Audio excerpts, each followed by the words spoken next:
Bonjour et bienvenue à tous. Si vous pensiez tout savoir sur tout, détrompez-vous, car il y a encore quelques subtilités dans ce monde que vous ignoriez complètement.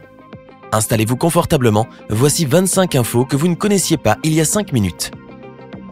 Les iguanes peuvent retenir leur respiration pendant 30 minutes. Méfiez-vous de ce petit champion d'apnée, car en plus de son incroyable pouvoir de camouflage, l'animal serait capable de retenir sa respiration pendant une demi-heure. Ceci en stoppant l'écoulement du sang qui va du cœur au poumon, ainsi le sang oxygéné est stocké.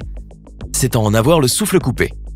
Aujourd'hui, les lunettes de soleil sont un objet indispensable pour le confort visuel. Pourtant, elles sont apparues il y a très longtemps, au temps des Inuits. Ces ancêtres de l'Arctique avaient confectionné les premières lunettes avec du bois, des os et du cuir afin de se protéger du soleil, de la neige et des conditions ardues du pôle Nord. Il faut croire qu'ils avaient déjà du style, nos papis. Si le tigre a un pelage orange, ce n'est pas pour rien. Cette couleur offre à l'animal le camouflage idéal puisque ses principales proies, qui sont les cerfs, perçoivent la couleur orange en vert, donc parfait pour se dissimuler derrière les feuillages. La fourmi peut soulever 50 fois son poids. Eh oui, ne sous-estimez pas ce petit être inoffensif, car à lui seul il est capable de soulever plus de 50 fois sa taille. Cette incroyable capacité s'explique par l'architecture très bien faite de son thorax, ainsi que par la solidité de son exosquelette. Christian Peters, le directeur de la recherche du CNRS à l'Institut d'écologie et de sciences de l'environnement de Paris, affirme que toute la puissance de la fourmi repose sur son cou. C'est grâce à la puissance des muscles de son cou que l'ouvrière soulève d'aussi lourdes charges. Stop aux idées reçues. Comme chez les femmes, certaines lionnes peuvent également jouir d'une belle crinière comparable à celle des lions. Bon, il est vrai que c'est un phénomène assez rare découvert au Botswana dans le delta de l'Okavango. En effet, seuls quelques cas de lionnes arborant de belles crinières ont été observés. Les études scientifiques qui se sont penchées sur ces cas ne permettent pas encore de donner d'explication tangible à ce phénomène. Toujours est-il que ce sont de vraies lionnes. Comme quoi, même chez les animaux, les femelles revendiquent leur droit d'équité. En 2013, une photographe a eu l'étrange idée de passer 100 larmes humaines provenant d'origines différentes sous le microscope pour en observer les formes. Des larmes de joie, de tristesse, des larmes de réflexe et des larmes lubrificatrices.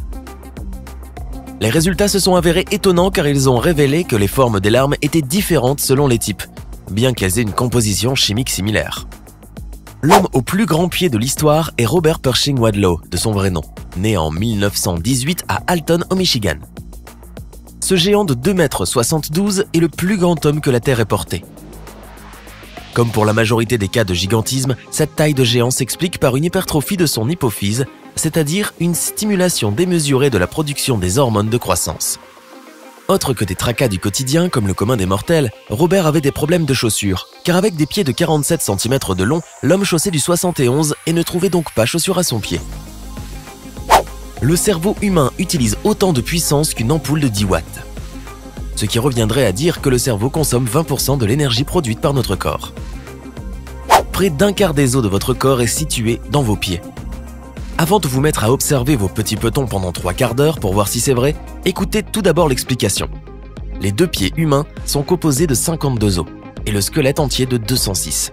Le calcul est vite fait. À propos d'os, le nouveau-né en dispose plus qu'un adulte. À la naissance, les nourrissons possèdent 350 os, mais certains vont ensuite fusionner pour n'en former qu'un. Ce qui explique qu'à l'âge adulte, nous en possédons 144 de moins, soit 206 au total. La ville de Paris ne compte qu'un seul et unique panneau stop. Non, ce n'est pas une blague, la capitale française ne possède qu'un seul panneau stop. Il se situe précisément sur le domaine public, juste à la sortie d'une entreprise située quai Saint-Exupéry.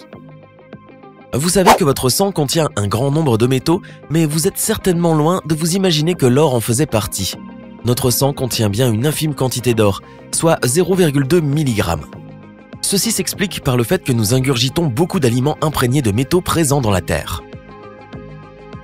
Une fois dans le corps, le sang distribue ce métal précieux partout. Vos parents ne vous ont pas menti quand ils vous ont dit que vous valiez de l'or. Le plus petit parc du monde. Il existe à Portland aux États-Unis un parc de 61 cm. Oui, nous parlons bien de centimètres. Créé en 1948, Mill Ends Park est en réalité une sorte de pot à fleurs destinée à accueillir une colonie de créatures irlandaises appelées Leprechauns. C'est à ce jour le parc le plus petit du monde selon le livre Guinness des records.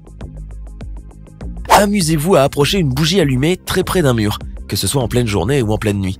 Vous remarquerez que seule l'ombre de la bougie se dessinera sur le mur, mais pas celui du feu. Explication. Eh bien, scientifiquement, le feu n'est pas une matière palpable, c'est une réaction chimique due à une combustion, laquelle engendre de la lumière et de la chaleur, rien d'autre. En physique, une ombre est créée par la rencontre d'un objet opaque et d'une lumière. Et comme la flamme n'est pas une matière, il n'y a pas d'arrêt de la lumière, par conséquent, l'ombre n'est pas créée. Cependant, si l'on veut défier les lois de la physique et créer une ombre à la flamme, il suffira d'apporter une source lumineuse plus puissante que celle du feu. C'est à ce moment qu'on pourra distinguer une petite ombre. Voir le soleil fait éternuer, mais rassurez-vous, cela ne concerne que 10 à 35% des gens de la planète. Cette réaction est scientifiquement appelée réflexe photosternutatoire, une sorte de court-circuit qui affecte les nerfs faciaux, principalement le nerf trijumeau et le nerf optique. Le fait d'éternuer va donc agir comme un redémarrage du système nerveux. L'oxygène colore le sang en rouge. Non, le sang n'est pas rouge parce que l'on consomme trop d'aliments rouges. Non plus parce que c'est la couleur de l'amour. Le sang est tout simplement rouge parce qu'il véhicule de l'oxygène et que son contact avec ce dernier lui donne cette belle couleur vermeille. Scientifiquement, la couleur résulte de l'oxydation du fer contenu dans une molécule présente dans les globules rouges appelée hémoglobine. L'oxydation est due au contact du fer avec l'oxygène, ce qui produit de l'oxyhémoglobine, laquelle donne la couleur rouge au sang. Non, la souris d'ordinateur n'a pas toujours été ce petit objet épuré qui se blottit discrètement contre la paume de votre main. La première souris d'ordinateur était peut-être bien plus grande que la main elle-même. Blague à part, les premières souris étaient couvertes d'un boîtier en bois. Laissez-nous vous dire qu'elles ressemblaient à tout, sauf à une souris. Les gagnants placés à la seconde place du podium n'ont plus à s'en faire puisque la seule chose qui différencie la médaille d'argent et la médaille d'or, c'est la dorure qui recouvre celle-ci. En termes de chiffres, certaines médailles d'or sont composées à 98% d'argent, comme c'est le cas des médailles d'or des Jeux Olympiques de Rio en 2016. En général, la teneur minimale d'une médaille d'or doit être de 92,5% d'argent, c'est-à-dire que la médaille ne doit pas contenir plus de 6 grammes d'or pur. Pas de quoi en faire des jaloux. Les manchots peuvent boire de l'eau salée pour se réhydrater. Ils nous étonneront toujours ces animaux. Capables de braver le froid et les conditions extrêmes de leur environnement naturel, ils sont aussi capables de boire de l'eau de mer pour se réhydrater. Les manchots peuvent remercier leur glande nasale qui agit comme filtre. Ainsi, le sel sera transformé en fluide et expectoré ensuite par les voies nasales.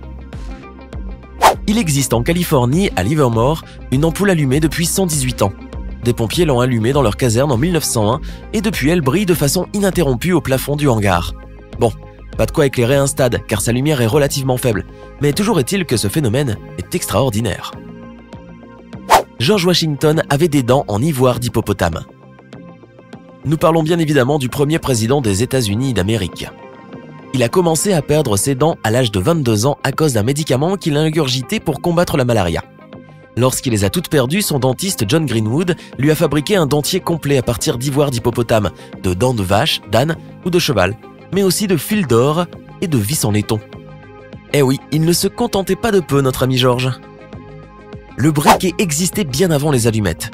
Les premières allumettes inflammables par friction ont été inventées en 1826, tandis que le briquet, lui, aurait été créé bien avant, en 1823 par un certain chimiste allemand nommé Johann Wolfgang d'Oberreiner. Bon, il n'avait certainement pas autant de style que ceux d'aujourd'hui, toujours est-il que c'était une cartouche pleine d'hydrogène qui produisait du feu grâce à un catalyseur en platine, et c'est le principal. Les fleurs poussent plus vite lorsqu'elles écoutent de la musique. Alors que certains préfèrent parler à leurs plantes pour bénéficier de leur pouvoir relaxant, d'autres leur font écouter du Beethoven. Charmant. En 2000, une étude menée à l'université de Gand en Belgique sur des plantes a révélé l'effet de certains sons sur la croissance de celles-ci. Mieux que ça, plusieurs agriculteurs et professionnels de l'agroalimentaire en Europe ont choisi de soigner leurs plantes et cultures avec de la musique. En tout cas, c'est toujours mieux que les pesticides. Contrairement à ce que l'on croit, les pyramides n'auraient pas été construites par des esclaves, mais par des ouvriers ordinaires venus des 4 coins du monde. En 2010, des archéologues ont découvert des tombes d'ouvriers se trouvant près de la pyramide Khéops en Égypte. M. Hawass, le chef des antiquités égyptiennes, affirme que s'il s'agissait de corps d'esclaves, ils n'auraient pas pu construire leurs tombes dans cette zone. Tout un mythe qui s'effondre. Avec une superficie de 10 582 km², le Salar d'Uyuni, plus grand désert de sel du monde, contient près de 10 milliards de tonnes de sel et possède presque la même superficie que la Jamaïque, qui fait 10 992 km². Le Salar se situe sur les hauts plateaux du sud-ouest de la Bolivie, à 3658 mètres d'altitude. De décembre à mars, le désert s'inonde souvent et ressemble à un magnifique miroir gigantesque.